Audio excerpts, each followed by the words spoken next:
Cuando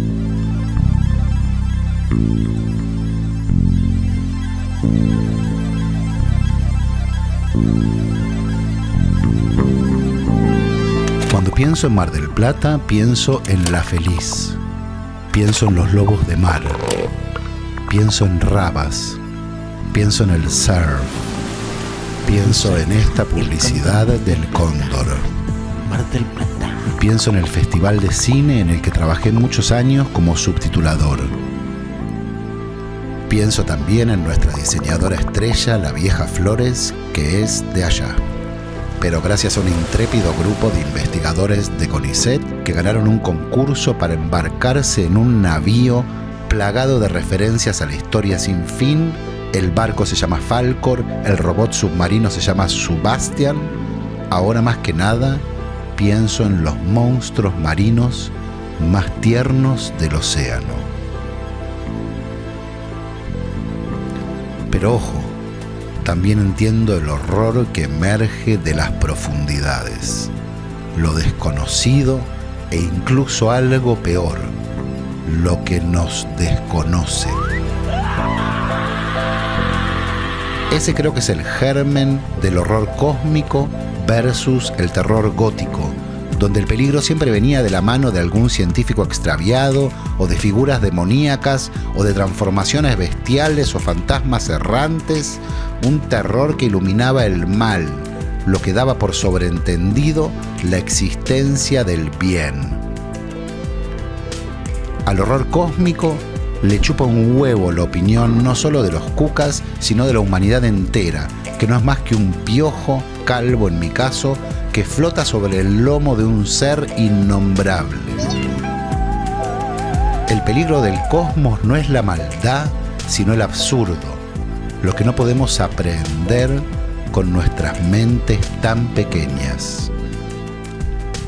La palabra cosmos, de hecho, viene de orden, de la idea de que hay un orden en el universo, de que hay reglas, y pretendemos que esas reglas se apliquen incluso a lo que está más allá de la general paz.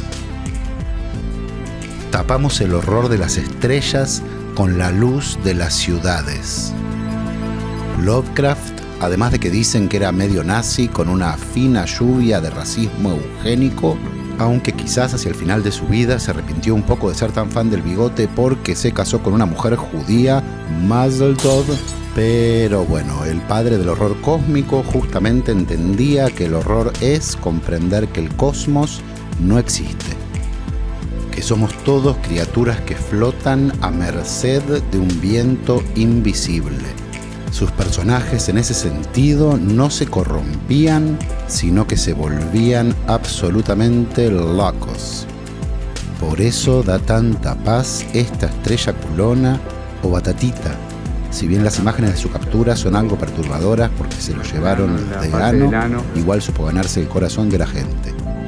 Y después está este monstruo en el que algunos vieron una semejanza con la hermana del presidente, Karina Milei.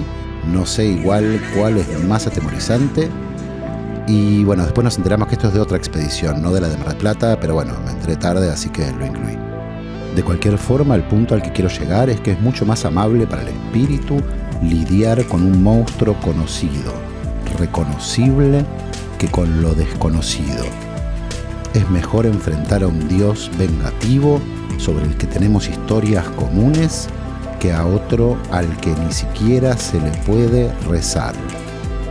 Por eso el horror siempre es cósmico, mientras que el terror es político.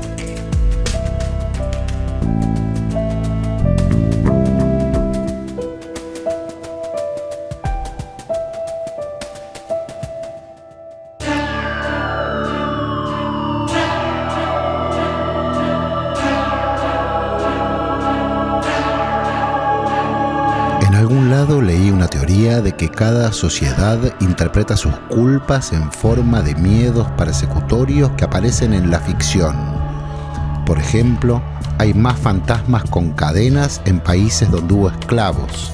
Y si bien los zombies modernos en muchos casos se asocian a la idea del consumismo y el lavaje de cerebro de la población o a los virus, en la primera película de George Romero El protagonista es un hombre negro que sobrevive a la noche de los muertos vivos del título solo para, spoiler alert, recibir un disparo en la frente de manos de una milicia acompañada por fuerzas policiales, todos blancos, en la escena final de la película.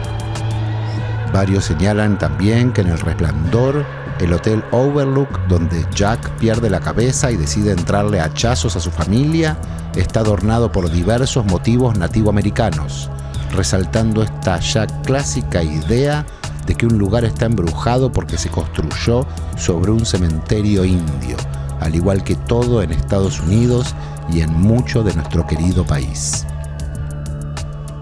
Alien también tiene un correlato con el movimiento feminista, y esto parece que sí fue más pensado, ya que la historia muestra una impregnación forzada de un personaje masculino y un parto en el espacio que te saca las ganas de comer mariscos. O sea, Alien es sin duda pro interrupción voluntaria del embarazo, pañuelito verde.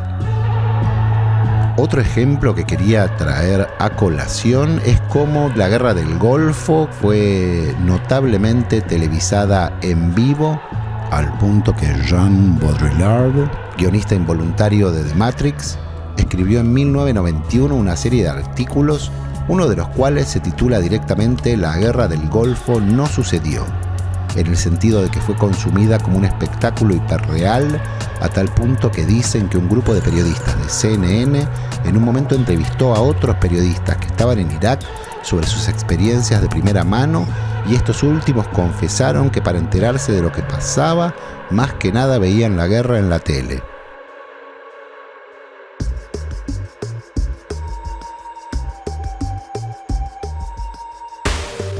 Este asunto de la televisación de la guerra trajo una ola de películas de terror durante la década del 90, en las que ese realismo de noticiero tomaba la posta del narrador y la cámara, en vez de ser cómplice de una puesta en escena voyeurista, se montaba sobre el hombro de los protagonistas para acompañarlos en su trágico destino. A este género se lo llamó Found Footage, por el recurso recurrente de presentar la historia como si fuese material hallado en la escena de un crimen. Post-2001, Estados Unidos respondió al ataque de las Torres Gemelas con su propia alta dosis de terror militar, con la apertura de Guantánamo Bay en el extremo sur de la isla de Cuba, donde también se dedicaron a maltratar a personas acusadas de terroristas. Esto se vio reflejado en la aparición del subgénero conocido como torture porn, que llevaba al extremo el morbo de utilizar herramientas de todo tipo para fines muy poco constructivos. De nuestro lado del mundo, un realizador se animó a cruzar este género con el terrorismo de Estado Made in Argentina, en una película que de a ratos funciona como una parodia del género. Sudor Frío, de Adrián García Bogliano, incluso comienza con un documental sobre la última dictadura cívico-militar, y desde ahí se apropia de un tema dificilísimo para hilar un relato que muestra el horror de un pasado que no termina de pasar. Un punto particularmente elogiable, para mí al menos, es que evita el intento de una recreación realista de escenas de tortura, a diferencia de otros relatos como la reciente 1978, que sí se encarga de darle voltaje a cuerpos sin ningún reparo por la factura de luz. No conozco muchas más películas argentinas de terror que toquen este tema. Muchas veces más bien se encargan de reflejar la otredad del interior y el campo, con sus relaciones de poder entre empleadores y empleados, como sería el caso de la excelente Cuando acecha la maldad de Damián Rugna, aunque en lo personal soy mucho más fan de su película anterior, Aterrados. O también está Los que vuelven, de Laura Casabé, o incluso Los olvidados, de Luciano y Nicolás Onetti, con sus mataderos y guiños al loco de la motosierra. Hoy creo que nos encontramos con otro fenómeno, por llamarlo de alguna forma, que consiste en el consumo de imágenes del horror perpetrado por Israel en Gaza vía redes sociales. En un mismo escroleo aparecen, o por lo menos a mí, noticias de la ciencia como que los pavos reales disparan láseres de sus plumas de la cola, junto con imágenes de niños muertos o famélicos. Hoy la tragedia es instagramiable. Baudrillard dice: al banalizar la interfaz, la comunicación conduce la forma social a la indiferencia. Pero algo tiene esto de ver el horror en la pantalla que resulta en un sosiego revulsivo. Si vemos al monstruo, quiere decir que no somos nosotros. Si vemos la tragedia, es que ocurre en otro lado. El poder de la pantalla, entonces, es asegurarnos que las cosas pasan lejos, afuera. Pero, ¿somos buenos por mirar? Y en el caso del CONICET, por más hermoso que sea que un stream científico tenga 1 millón de views, ¿qué pasa con la ciencia que no es memeable? ¿Qué pasa con la ciencia que no tiene esas estrellas culonas?